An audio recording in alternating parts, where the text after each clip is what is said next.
Bonjour à tous et à toutes. Merci d'être avec nous aujourd'hui pour le webinaire sur les avantages fiscaux des dons planifiés. Mon nom est Chantal Dompierre, je suis directrice des dons majeurs et planifiés ici à la Fondation Santé Gatineau depuis mars 2020 et j'ai le plaisir d'être votre animatrice ce midi. Le webinaire se déroulera en deux parties. Nous avons d'abord la présentation de Mme Natacha Aslinguet et de Maître Sirois Trahan, qui sera suivie d'une période de questions. Le webinaire est interactif, alors vous aurez l'occasion de poser vos questions en appuyant sur le bouton Q et R ou Q et A au bas de votre écran. Et je les adresserai à nos panélistes lors de la période de questions à la fin de la présentation. Veuillez noter que nous n'utilisons pas le chat pour ne pas interrompre les panélistes. Il se peut aussi qu'on manque de temps pour répondre à toutes les questions, mais je communiquerai avec chacun de vous à la suite de la présentation. Le webinaire va aussi être disponible en rediffusion sur le site web de la Fondation à compter du 27 juin. J'aimerais maintenant vous présenter nos deux experts et panélistes d'aujourd'hui. Madame Natacha Aslinguet est directrice en fiscalité chez l'évêque Marchand Welsh et est membre du comité de dons planifiés de la Fondation Santé Gatineau. Bonjour, Madame Aslinguet. Bonjour. Maître Alexandre Sirois Trahan est avocat fiscaliste chez Alexandre Sirois Trahan Avocat Inc. et est aussi membre du comité de dons planifiés de la Fondation. Bonjour, Maître Sirois Trahan. Bonjour. Alors, je donne maintenant la parole à Madame Aslinguet. Bonjour, ça me fait plaisir d'être ici aujourd'hui. Aujourd'hui, pour parler de la fiscalité et de la philanthropie, on s'est dit qu'on allait parler des notions de base de la fiscalité du don pour qu'on soit certain d'être tous sur le même niveau de connaissances, des connaissances de base. Et ensuite, on va aller plus en détail sur trois types de dons planifiés. On va commencer avec les dons d'assurance vie, les dons de valeur mobilière et ensuite les dons testamentaires. Donc, pour commencer avec les notions de base, il n'y a rien de plus beau que commencer avec c'est quoi le taux de crédit, combien d'argent qu'on reçoit quand on fait un don de charité. Donc, premièrement, sur la première tranche de 200 $ de dons qu'on fait, on est limité à 32,53 % de dons. Puis ensuite, tout ce qui dépasse le 200 $, bien, ça dépend de notre revenu. Donc, si on fait entre 0 et 112 000 $ de revenus, on reçoit 48 % de crédit fédéral Québec. Et entre 112 000 et 220 000, on est plus proche du 50 %. Et quand on fait plus de 220 000, on est à 53,31 % de taux de crédit combiné. Ça, c'est un crédit qui est non remboursable. Non remboursable, ça veut dire que quand on n'a pas d'impôt à payer, on peut pas bénéficier du crédit d'impôt. Donc, on a un remboursement juste si on a de l'impôt à payer. Et c'est aussi un crédit reportable sur 5 ans. Natacha, est-ce que tu peux expliquer c'est quoi l'idée ou l'avantage d'avoir un crédit qui est reportable sur 5 ans comme ça? Oui, bien en fait, c'est à 3 niveaux là, qu'on peut avoir une idée de vouloir reporter sur 5 ans.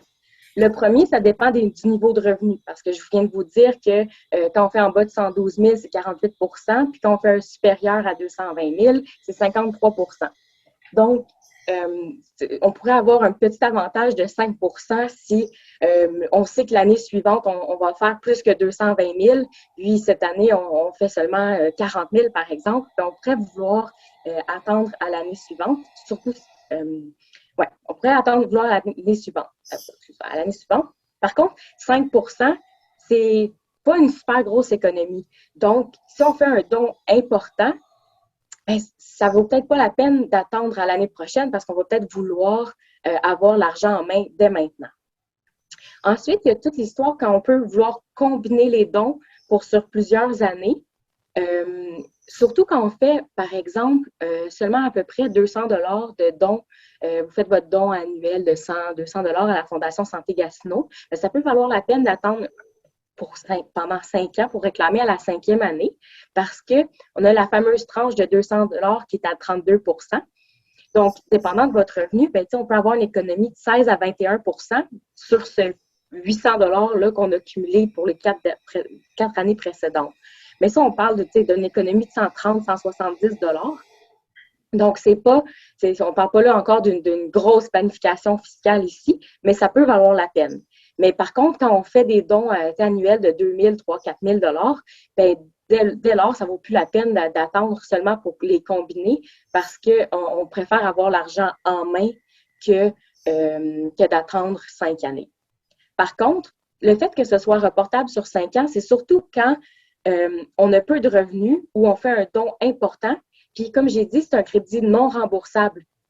Donc, le fait que ce soit non remboursable, c'est que, admettons, on fait un don de 100 000 mais on avait juste 100 000 de revenus. Bien, pas juste 100 000, c'est quand même 100 000 de revenus. Mais on n'aura pas besoin de tout ce crédit-là d'impôt. C'est qu'on peut le reporter sur les années suivantes. Ou même la même chose que pour des étudiants qui ont envie de faire des dons, mais qui ont déjà d'autres crédits ou un revenu peu élevé. Bien, eux autres, ils vont attendre d'avoir un revenu puis de l'impôt à payer, puis vont reporter tous leurs dons sur les années jusqu'à temps qu'il y ait du revenu imposable de l'impôt à payer. Donc, c'est ça un peu l'avantage de le reporter sur 5 ans, comparativement à beaucoup d'autres crédits qui sont non remboursables, qu'on fait juste les perdre quand on n'a plus d'impôt à payer. Parfait. Merci. Ensuite, pour parler un peu de la notion de base, mais c'est important de parler de juste valeur marchande. C'est important de l'établir correctement. C'est sûr que si je fais un don à la fondation de 100 avec ma carte de crédit, on se pose pas de questions. C'est 100 je vais recevoir un reçu don de 100 Merci, bonsoir, c'est facile. Par contre, quand on fait des dons un peu plus particuliers, comme un don immobilier, puis on veut faire un don d'un immeuble, de son chalet à la fondation, mais c'est important d'établir la vraie valeur, la juste valeur marchande. Cette juste valeur marchande-là, la définition, c'est un peu, c'est la valeur la plus élevée qu'on peut obtenir sur un marché libre entre personnes qui sont indépendantes. Okay? Donc, c'est vraiment important souvent faire avec des évaluateurs agréés pour s'assurer qu'on a la bonne juste valeur et qu'on ait la bonne valeur de don qu'on puisse réclamer dans notre rapport d'impôt. Puis avoir la bonne juste valeur, bien, c'est aussi intimement relié avec le montant admissible d'un don. Parce que le montant admissible d'un don, c'est la juste valeur marchande du bien, moins l'avantage reçu. Donc, là, je veux aussi vous parler de c'est quoi l'avantage reçu. Par exemple, vous allez à un souper bénéfice d'une fondation, vous payez 300 pour y participer, mais en échange, vous avez un repas ou vous avez peu importe ce que vous avez comme avantage durant la soirée, c'est à la fondation d'établir c'est quoi l'avantage que vous avez reçu là. Et sur le 300 ils vont retirer l'avantage et peut-être que le montant admissible du don qui va apparaître sur votre reçu don sera seulement 50 ou 100 dépendant de ce que vous avez eu comme avantage durant votre soirée bénéfice. Donc, c'est la valeur, par exemple, du repas qui serait reçu dans l'exemple un billet de 300 si on établit que le repas vaut 100 on aurait 200 de valeur de montant admissible, c'est ça? Exactement, oui. Ensuite, j'aimerais porter à votre attention que c'est seulement les donateurs reconnus qui peuvent émettre des reçus pour dons qui sont admissibles au crédit d'impôt. Donc, dans les donateurs reconnus, on a certainement les organismes de bienfaisance enregistrés, dont fait partie la Fondation Santé Gatineau. Je crois que c'est une bonne pratique de s'assurer que l'organisme à laquelle vous voulez donner et que vous pensez avoir droit à votre reçu pour don, de vous assurer que c'est un organisme de bienfaisance enregistré. Donc, ici, c'est facile. Sur le site de Revenu Canada, il y a une belle liste de tous les organismes de bienfaisance enregistrés que vous pouvez consulter facilement et rapidement pour vous assurer que vous aurez bel et bien, à la fin de l'année, un reçu de don pour un reçu de don pour avoir votre crédit dans votre rapport d'impôt. Natacha, on voit évidemment sur les réseaux sociaux, sur Facebook ou autres, plein de campagnes de sociofinancement pour appuyer plein de causes, par exemple les enfants malades ou la lutte contre le cancer. On voit ça avec GoFundMe. Euh, donc, ce que je comprends de ce que tu dis, c'est que il y a un avantage. Puis souvent, dans un contexte où on connaît pas nécessairement les bénéficiaires, on est intéressé par la cause, il y a un avantage donc fiscal de s'assurer que on donne à une fondation comme Santé Gatineau. Oui, exactement. Puis, GoFundMe, par exemple, si on va voir sur l'organisme de bienfaisance enregistré, GoFundMe n'est pas un organisme de bienfaisance.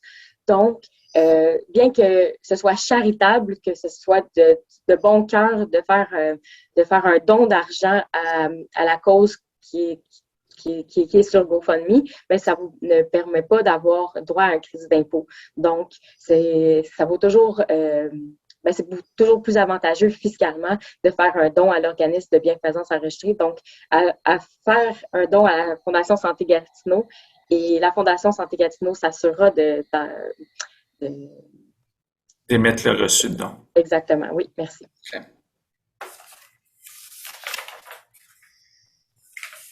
Donc, on passe maintenant déjà à la section des dons planifiés. Donc, je vais faire la lecture de la définition selon l'Agence du revenu du Canada.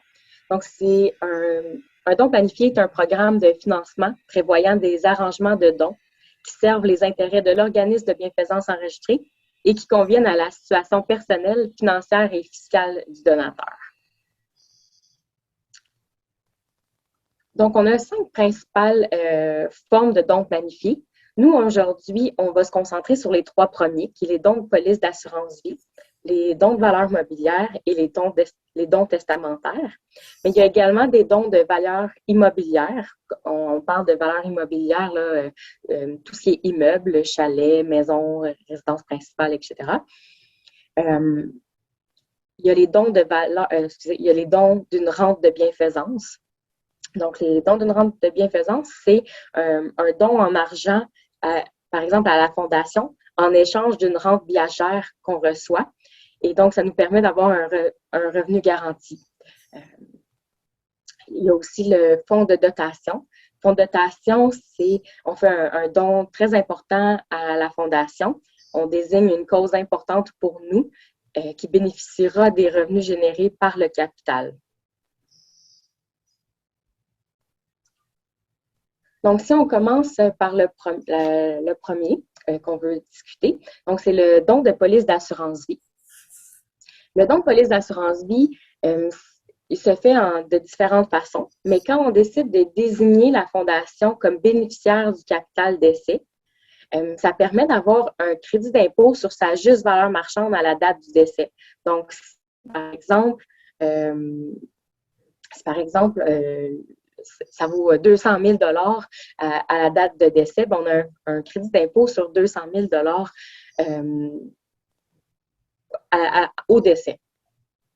La deuxième portion, la deuxième façon plutôt, c'est faire un transfert du contrat qu'on a déjà à la fondation ou de faire l'achat d'une nouvelle police d'assurance. Donc, cette façon de faire-là, c'est que si on fait un transfert, il faudrait évaluer la juste valeur marchande au moment qu'on le transfère, fait qu'on aurait un crédit d'impôt sur la juste valeur marchande. Puis après ça, si on continue à payer les primes, on paye seulement les primes futures, puis eux sont admissibles au crédit pour don. Ensuite, si on fait l'achat d'une nouvelle police d'assurance, c'est sûr qu'elle n'a pas de valeur à l'achat, donc il n'y a pas de crédit d'impôt sur la juste valeur marchande au moment de transfert. Par contre, on a les primes qui sont déductibles là, et qui sont déductibles d'impôt. J'aime pas ça dire ça, excusez-moi, c'est admissible au crédit d'impôt. Ensuite, seulement à titre indicatif, désignation des produits de l'assurance vie dans le testament, de dire que de ne pas désigner spécifiquement dans son contrat d'assurance vie que c'est, mettons, la Fondation Santé Gatineau qui reçoit l'argent, mais plutôt d'avoir une assurance vie et de dire que la Fondation recevra 200 000 soit l'équivalent de ma police d'assurance vie. Bien ça fait en sorte que oui, c'est admissible au fameux 200 000 de crédit d'impôt. Par contre, ça fait en sorte que c'est inclus dans la valeur du patrimoine et donc un créancier peut venir le saisir en cas de dette, en situation de dette. Donc, je vais regarder un peu l'exemple avec vous là, que vous voyez. On a une police d'assurance qui aurait une valeur au décès de 100 000 et on évalue le coût de la police à des primes totales de 22 000 au cours des années, au cours de 10 ans. Bien, ces primes-là sont admissibles au crédit. Et donc, si on estime qu'on a à peu près 50 de crédit d'impôt, ça veut dire que ça va avoir coûté de nos poches 11 000 pour avoir fait un don à la Fondation Santé Gatineau de 100 000 Donc, ça, c'est super intéressant parce que ça n'affecte pas le patrimoine des héritiers.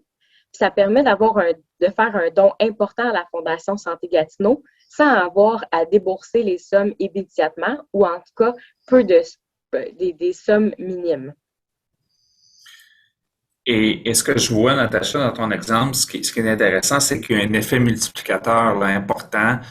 Dans le fond, on dépense 11 000 pour une police d'assurance de 100 000 qui va être versée à la Fondation.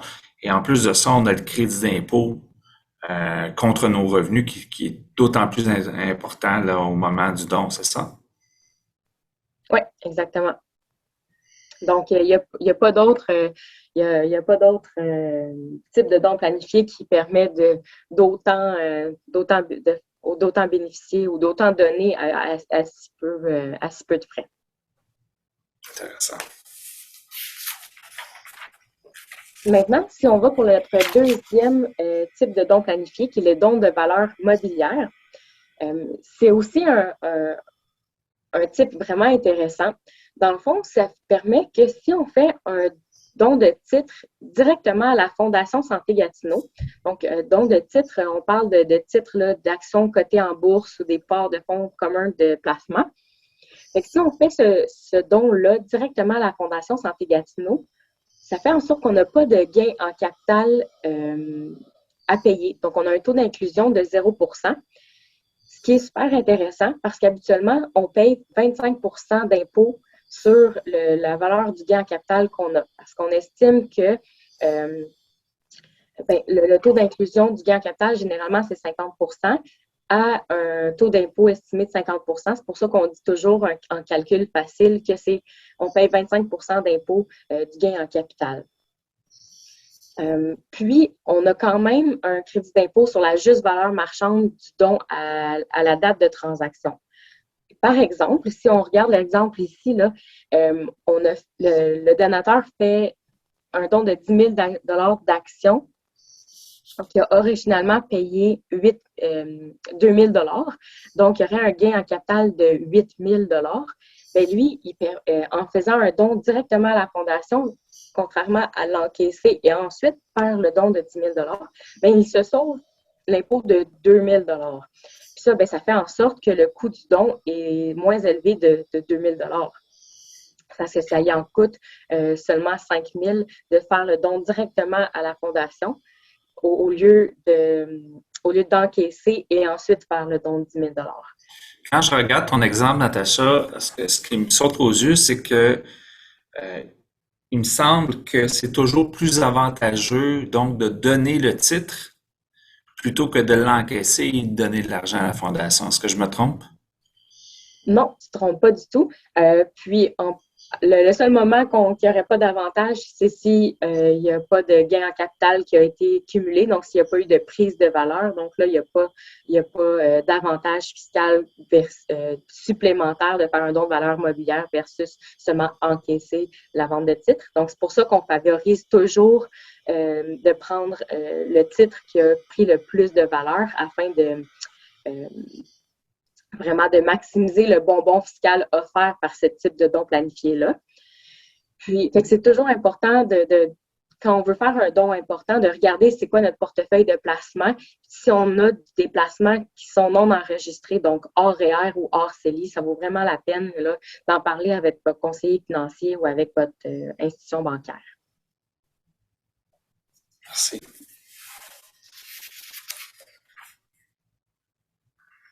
Pour le dernier type de dons planifiés, on a les dons testamentaires.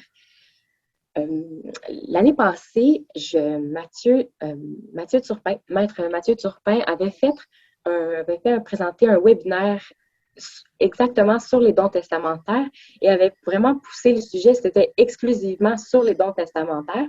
Donc, c'était une présentation beaucoup plus en détail sur la mécanique et les aspects légaux du don testamentaire. Donc, je vous invite vraiment à revisionner ou à visionner ce webinaire-là. Si vous êtes intéressé par le don testamentaire, ça donne vraiment beaucoup plus de détails à ce niveau-là. Donc, faire un don testamentaire, ça permet vraiment de continuer de soutenir la Fondation Santé Gatineau, même après son décès. Ça permet de laisser sa marque et avoir un impact dans sa communauté. Et ça permet surtout aussi de transmettre ses valeurs en héritage, puisque les héritiers vont savoir qu'il y a eu les héritiers et la communauté vont savoir qu'il y a eu un don testamentaire important fait à la Fondation Santé Gatineau. Mais ça permet aussi surtout de diminuer les impôts à payer au décès et de continuer de jouir des biens légués jusqu'à son décès, parce qu'on peut donner, par exemple, sa résidence, on peut donner son assurance, l'assurance vie, on peut donner tout type de biens qu'on continue de jouir tout au long de sa vie, puis qu'on ne fait que le donner à son décès.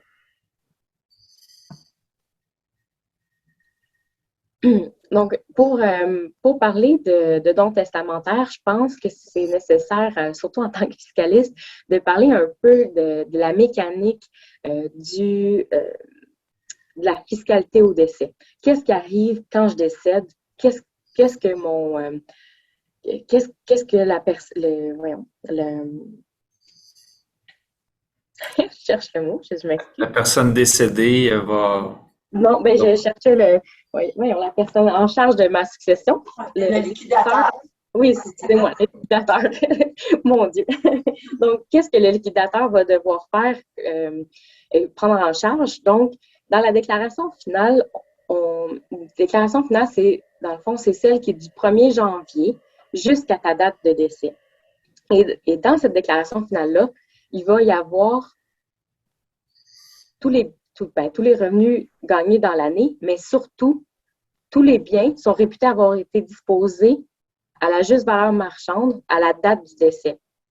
Et ça peut générer une charge fiscale vraiment importante quand on a une résidence secondaire qui a cumulé beaucoup de valeur au fil des années, quand on a d'importants REER ou des FER, quand on a des placements non enregistrés qui ont cumulé qui ont du gain latent important, ou même des actions de sa propre entreprise qui dépassent la fameuse exemption pour gain en capital d'actions de sa propre entreprise. Donc ça, je dirais que c'est les 4 principaux types de revenus qui viennent faire en sorte qu'on peut avoir une charge fiscale vraiment, vraiment importante à la date du décès. Quand tu dis disposition réputée de tous les biens au décès, autrement dit, la loi prévoit que c'est une fiction, c'est pas vrai, mais comme si vous aviez vendu tous les biens, tous ces biens-là, puis que on reste propriétaire des biens, mais on doit payer l'impôt sur les gains latents, c'est ça? Exactement, oui. Donc, par exemple, si nos placements enregistrés à la date de décès valent 300 000 donc mon produit de disposition, la valeur que je dois mettre dans ma déclaration d'impôt, c'est 300 000, mais ça devient le coût pour ma succession. Et la succession, comme on va parler juste ensuite, mais la succession, elle, va devoir s'imposer quand elle va réellement les disposer. Donc, la prise de valeur par la succession sera imposée dans la déclaration de succession par la suite. Et donc, ça m'amène au sujet de la fameuse déclaration de succession. La succession est créée dès le lendemain du décès. Et la première année de succession, c'est vraiment du lendemain du décès à la date d'anniversaire de décès. Et là-dedans, on va mettre tous les revenus gagnés après le décès. Et on appelle souvent ça, si on respecte tous les... si on Les respecte tous critères les et conditions. merci, exactement, ce sera une succession qu'on appelle assujettie à l'imposition à taux progressif. Dans le jargon fiscal, on appelle ça une SAIP. Donc, cette fameuse succession-là, bien, ça nous permet de profiter des fameux taux progressifs pendant 3 ans. Donc, on a 3 ans pour pouvoir liquider la succession et de pouvoir bénéficier de taux progressifs. Ce qui rentre dans cette déclaration de succession-là, on a souvent les revenus gagnés après décès, que ce soit les revenus de placement ou le gain en capital quand il y a la vraie vente, que ce soit de la résidence secondaire, que ce soit du placement non enregistré. Mais il y a aussi les prestations de retraite et les prestations de décès qui peuvent être quand même assez importants, surtout quand on n'a pas de conjoint, puis on décède, par exemple, avant d'avoir pris sa retraite, par exemple, à 45-50 ans, puis on était bénéficiaire d'une pension. On allait être bénéficiaire d'une pension, bien, la prestation de retraite est imposable dans la succession. Donc, c'est intéressant de pouvoir bénéficier du taux progressif au moins pour 3 ans, parce qu'après ça, une succession, c'est une fiducie et toutes les autres fiducies autres que cette fameuse SAIP-là, on s'impose au taux marginal d'imposition de 53 %. Donc, c'est vraiment intéressant de pouvoir profiter là, de ces taux progressifs-là pendant 3 ans. Si on se ramène aussi au fait qu'il y a des charges fiscales importantes dans l'année du décès, ça veut dire que le crédit d'impôt c'est souvent on fait souvent plus de 220 000 et donc on va être à plus de 50 %, on va être à du 53,31 % pardon, de crédit d'impôt. OK? Donc, de faire un don testamentaire planifié, ça permet vraiment là, de pouvoir maximiser son crédit d'impôt. La logistique d'un don est un peu qui est fait dans l'année de décès est un peu particulier. Donc, dans le don qui est fait dans l'année du décès, mais de son vivant, qui est comme pas vraiment le don testamentaire là, qu'on a mis dans le testament, vraiment qu'on a fait de son vivant dans l'année du décès, sont admissibles. Ces dons-là sont admissibles jusqu'à 100 % du revenu net de l'année du décès. Mais on peut, si on a fait un don important ou on a eu peu de revenus parce que, par exemple, on est décédé en janvier, bien, on peut le reporter à l'année précédente aussi et également jusqu'à l'équivalent de 100 % du revenu de l'année précédente.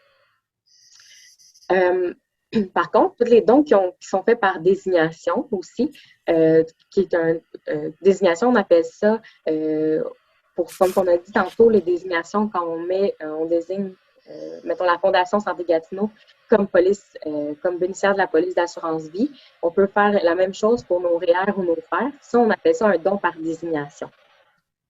Puis ces fameux dons par désignation-là, bien, sont réputés avoir été faits par la succession et non de son vivant, puisqu'ils sont faits à notre décès. Donc, autant ceux qui sont marqués directement dans le testament ou ceux qui sont faits par désignation sont réputés avoir été faits par la succession. Et tous les dons qui sont réputés avoir été faits par la succession, bien, eux ont encore plus de flexibilité. Donc, on peut le faire, on peut prendre le crédit de don dans l'année qu'on fait le don dans la succession, dans la SAIP.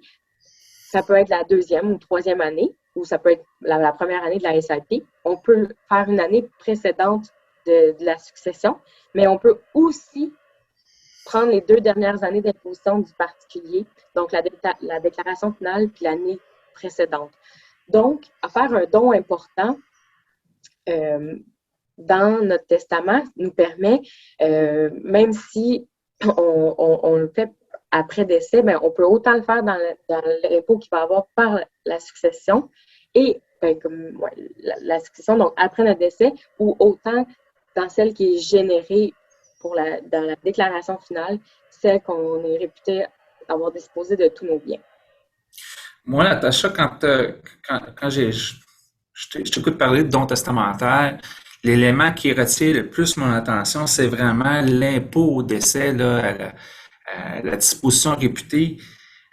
Les dons testamentaires me semblent être un outil formidable pour réduire de façon significative l'impôt au décès dans le but de pouvoir laisser éventuellement des biens à nos héritiers là, libres d'impôts. Alors, tu sais, par exemple, le don d'une police d'assurance vie dans le cadre de la succession d'un don testamentaire, il me semble que c'est un élément qui est super intéressant là, pour la suite des choses pour les héritiers. Oui, exactement. Ben, en fait, c'est vraiment important de penser de notre vivant à la charge d'impôt au décès qu'on laisse à nos héritiers. On peut se dire, c'est pas grave, mes enfants vendront mes placements pour payer les impôts. Par contre, quand on a peu de placements, puis on a par exemple un chalet familial qui nous tient à cœur, puis pour nous, les rencontres familiales, c'est important, puis qu'on a des beaux souvenirs là-bas, puis ça fait 35 ans qu'on l'a acheté, puis ça a pris 400 000 de prise de valeur avec le boom immobilier. Bien, 400 000 de prise de valeur, on a dit que ça coûte 25 d'impôt. Ça coûte aux héritiers 100 000 d'impôt pour conserver le chalet. Mais si c'est la seule chose qu'ils reçoivent au décès, à votre décès, bien 100 000 d'impôt, ils ne l'ont peut-être pas. Fait que c'est ça qui est important de penser dès maintenant. Puis là, quand on parle de penser à qu'est-ce qu'on pourrait faire, bien, c'est sûr qu'une police d'assurance vie, c'est super intéressant pour pouvoir payer ça. Là, si en plus on veut jumeler ça avec, moi j'aimerais ça léguer un don important à la Fondation Santé Gatineau, bien, ça fait en sorte qu'on jumelle deux bonnes idées. Un don important et en plus sécuriser de l'argent pour payer les impôts sur le chalet. En fait, Natacha, ce que tu dis ici, c'est que la police, le don de police d'assurance vie donne un crédit d'impôt assez important qui pourrait couvrir le montant des impôts à payer sur le don d'un chalet aux héritiers, c'est ça? Exactement. Ça viendrait éponger l'impôt à payer.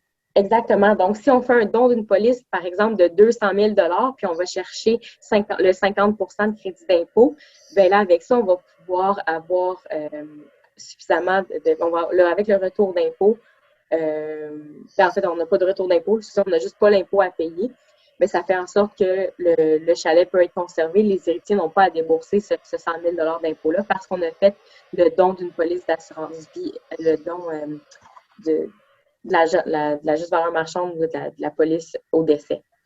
Donc, c'est ce qui est intéressant. Donc, ça permet un don important et d'avoir à réduire la facture fiscale au décès.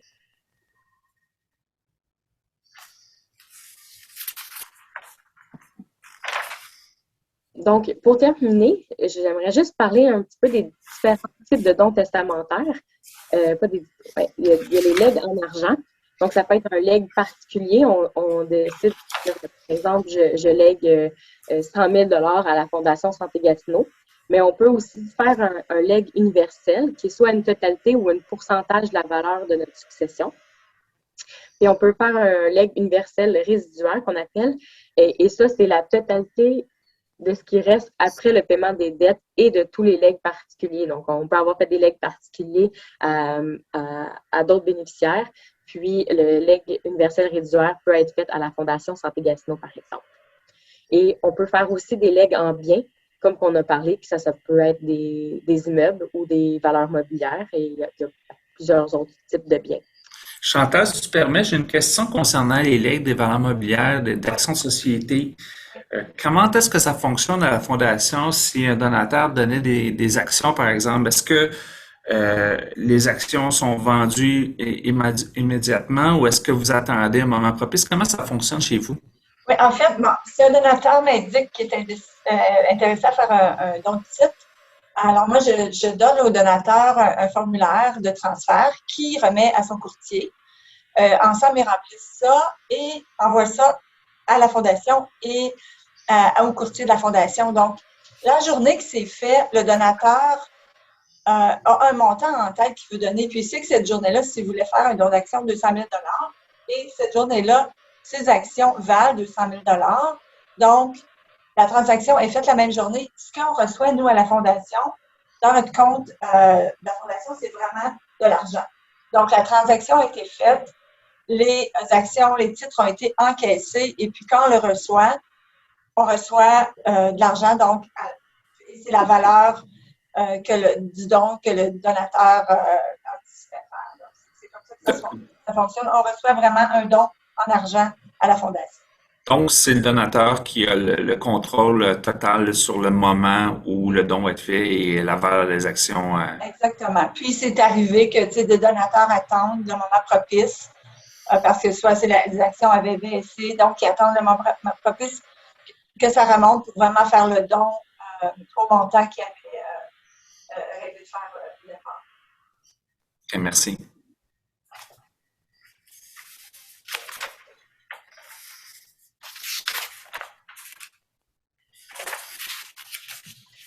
Donc, je pense que là, on arrive à la période de questions et on a des questions. Alors, la première question, c'est, en fait, c'est une information, une question, mais on dit le taux d'impôt, c'est bien sur le revenu individuel et non sur le revenu familial. Oui, c'est effectivement sur le revenu individuel. OK, parfait. Puis l'autre question, on demande… J'aimerais ça rajouter, c'est les dons peuvent être cumulés. Donc, si madame fait 500 de dons et monsieur fait 500 de dons, généralement, on va suggérer qu'on combine le 1000 de dons ensemble et qu'on puisse en faire, et que ce soit à la personne qui a fait le plus de revenus qui va le réclamer. Et fait on a un plus haut taux d'imposition. Puis en plus, un plus haut taux de crédit, dépendant si on n'a pas le même revenu entre monsieur et madame. Et aussi, ça fait en sorte qu'on a juste une tranche de 200 à 32,53 et non deux tranches de 200 $. Donc, la prochaine question, est-ce que le report du crédit d'impôt est automatique? Le report est automatique. En fait, c'est un choix. On peut décider de ne… Même si on a des revenus, puis de l'impôt à payer, on peut faire le choix de prendre 0 $ et de reporter notre crédit pour don. Mais ça, c'est vraiment un choix. Il ne se fait pas automatiquement, ce choix-là, vu que vous décidez de ne pas prendre le crédit cette année. Par contre, si vous avez fait un don important ou vous avez peu de revenus puis vous n'avez pas besoin de tout le crédit, le report se fait automatiquement et quand vous allez faire votre rapport d'impôt l'année suivante, vous allez avoir, si c'est en fait dans votre propre logiciel ou votre comptable, il va avoir la donnée. Puis sinon, il va avoir aussi l'information disponible, je crois, sur le site de l'ARC, si je me trompe pas. Donc, c'est une discussion à avoir avec son comptable au moment où on fait notre déclaration d'impôt. Exactement. C'est souvent plus le comptable qui va avoir la discussion avec vous. mais oui, si vous avez pensé à ça, puis que vous êtes proactif, là, c'est d'avoir, vous pensez faire un don important, d'en parler avec votre comptable, c'est vraiment, il va pouvoir vraiment vous dire c'est quand le moment propice, soit pour le faire ou soit pour le reporter. OK, merci. Donc, on nous demande ici, quelle est la différence entre le don par testament et le don par désignation? Le don par désignation, c'est simplement pour dire, parce que, admettons, là, vous remplissez vos formulaires là, le fameux formulaire de police d'assurance vie, puis vous mettez, dans le formulaire d'assurance vie, vous mettez la Fondation Santé Gatineau comme bénéficiaire. Ça, c'est vraiment un don par désignation. Vous avez désigné le bénéficiaire dans le contrat comme tel. Au même titre que le FER ou le REER, habituellement, vous mettez votre conjoint ou les enfants, par exemple. Ça, vous avez désigné le bénéficiaire. Mais si ce n'est pas vos enfants ou les enfants ou le conjoint, souvent, ça va simplement à la succession, mais vous pouvez dire, au lieu de la succession, vous pouvez mentionner directement par désignation que c'est la Fondation ou que c'est la Fondation Santé Gatineau. D'accord, merci. Donc, l'autre question, c'est que donc le don d'une police d'assurance vie dans la succession ne donne-t-il pas droit à 100% de crédit d'impôt? Ou on pensait ou on voulait savoir, donc le don d'une police d'assurance vie dans la succession ne donne pas droit à 100% de crédit d'impôt. C'est ça la question.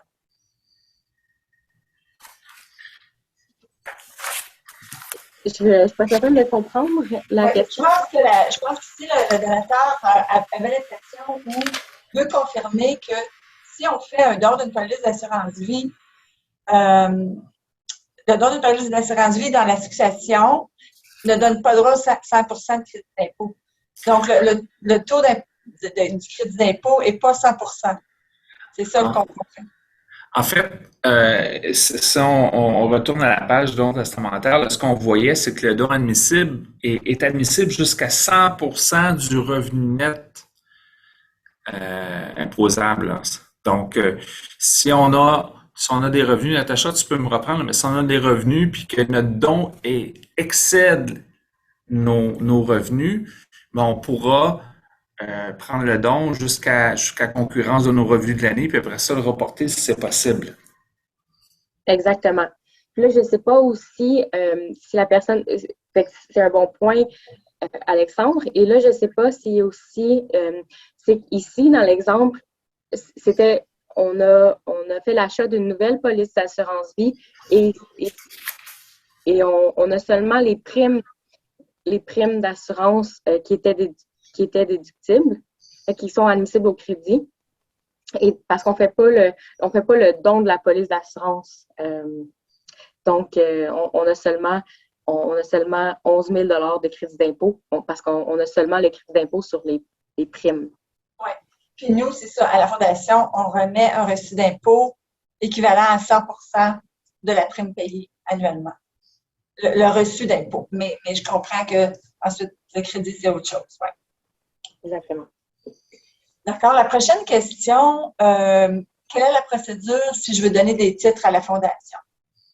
Donc, comme on disait tantôt, mais vous pouvez rajouter, c'est que vous communiquez avec moi, en fait, à la Fondation. Puis, je peux vous guider dans le processus, mais il s'agit de remplir un formulaire de transfert de titres. Et puis, la transaction se fait entre le courtier du donateur et le courtier de la Fondation. Et la Fondation reçoit, suite à ça, le don en argent. Avez-vous quelque chose à rajouter à cette réponse? D'accord. Donc, la prochaine question, la réponse concernant les valeurs mobilières dans la présentation était claire. Qu'en est-il pour ce don au moment du décès? Donc, un don de valeur mobilière au moment du décès. Ça se fait de la même façon parce que au moment du décès, on est réputé on est réputé l'avoir disposé, donc ça ferait en sorte qu'on n'aurait pas de gain en capital là, sur le don qu'on a, sur le titre de valeur mobilière qu'on a donné. Donc, c'est de la même chose, c'est juste qu'au lieu de faire le don dès maintenant, on le fait au décès et on a profité de tous les dividendes ou la prise de valeur durant notre vie, puis on ne fait que bénéficier du crédit fiscal, du crédit d'impôt au décès. Puis, ben, tout le gain, toute la prise de valeur de notre vivant va être exempté de gains en capital puisqu'on fait un don de valeur mobilière. Merci. Donc, on a une dernière question ici. Est-ce que je pourrais diriger mon don de police d'assurance vie à un secteur du CISO en particulier? Oui, effectivement. Je pense que puis dans un contexte comme ça, on communique avec la Fondation, puis on va avoir une discussion en disant, écoutez, par exemple, moi, j'aimerais que le don que je vais faire va servir à une cause précise ou à un département précis, acheter une machine précise. Je pense que c'est quelque chose de possible, puis que la Fondation est ouverte à ce genre de discussion-là, puis il y a une procédure en place pour le faire. Parfait. Il y a une autre question qui est entrée, puis là, on a un peu de temps, donc je vous la pose. Sur la notion de crédit non remboursable, comment est-ce calculé la partie non remboursable? Dans le fond, c'est juste pour dire que j'entrerai pas en détail pour dire l'ordre des crédits qui sont non remboursables, puis c'est quel qui est priorisé avant lequel. Par contre, c'est généralement là, quand on arrive et qu'on n'a plus d'impôts à payer, on va aller chercher tout le crédit d'impôt qu'on peut. Puis là, après ça, quand on n'a plus d'impôts qu'on a payés durant l'année parce qu'on a tout reçu, par exemple, on fait 100 000 de revenus, puis habituellement, par exemple, ça coûte 30 000 d'impôts. Puis ici, avec tous les crédits ou les déductions qu'on s'est prévalu durant l'année, qu'on arrive qu'on n'a plus d'impôts à payer, bien, c'est là qu'on dit que un crédit non remboursable, il est comme perdu actuellement. Okay? Fait qu'on va jusqu'à temps qu'on aille à 0 $ d'impôt à payer. Ce qui est intéressant comme que je disais, pour le crédit pour don, c'est qu'on va aller chercher tout ce qu'on peut, tout ce qu'on a besoin, puis la différence qu'on n'a pas pris est reportable sur 5 ans pour un crédit pour don. Mais par exemple,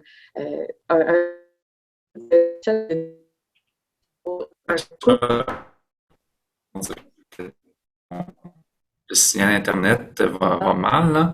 Oui. Je ne sais pas si vous m'entendez mieux, mais ce que Natacha est en train d'expliquer, c'est que le crédit, c'est que si on n'a pas d'impôt à payer dans l'année, on ne peut pas utiliser un crédit pour avoir un remboursement. Contrairement, par exemple, à qui nous donne un remboursement d'impôt à payer.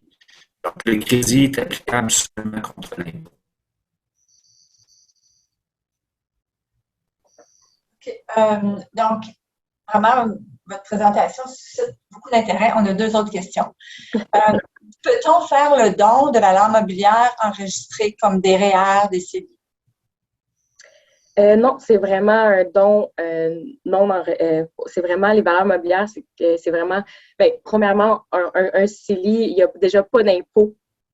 Il n'y a déjà pas d'impôt. Donc, c'est sûr que vous pouvez vendre votre titre et faire le don à la fondation, mais ce n'est pas ceux-là qu'on priorise parce qu'il n'y a déjà pas d'impôt qui est généré par un CELI. OK?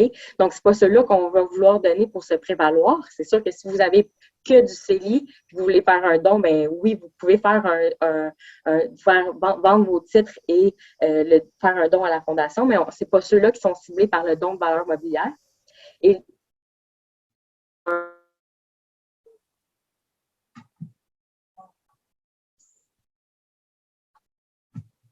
ça semble...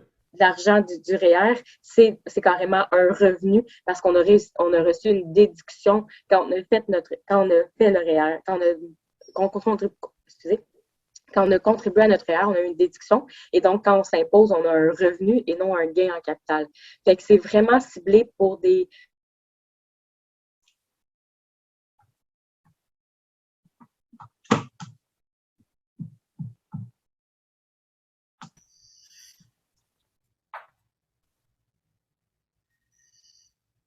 Je ne sais pas qu'est-ce qui se passe. C'est comme le signal Internet. Est-ce que vous avez bien compris la réponse? Peut-être si répéter juste pour le REER. C'est pas juste pour le REER? OK. On va dire, en espérant que je dise la même chose. donc, le REER non plus, c'est pas admissible au...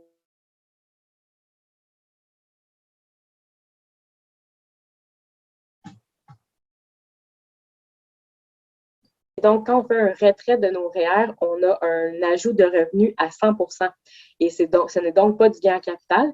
Fait qu'on cible vraiment pour un don de valeur mobilière tous ceux qui sont hors REER et hors CELI, donc des placements non enregistrés.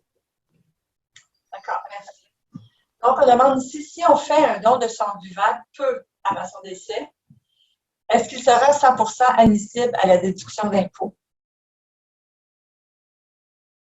Semble bloqué. De mon côté, Chantal, je n'ai pas entendu ta question. OK. Donc, je répète. Donc, on demande si on fait... Puis là, je vais la poser, mais si je vois que ça ne fonctionne pas, le signal Internet, instable, on répondra aux questions par la suite. Là, j'appellerai les gens. Donc, si on fait un don de son vivant peu avant son décès, est-ce qu'il sera 100% admissible à la déduction d'impôt? Comme je disais, le don dans la 100% admissible, ben 100%, c'est toujours 100% admissible, mais 100% du revenu, contre 100% du revenu net dans l'année du décès. Et si on a fait un don tellement important que ça dépasse notre charge fiscale de l'année en cours, on peut aller dans l'année précédente.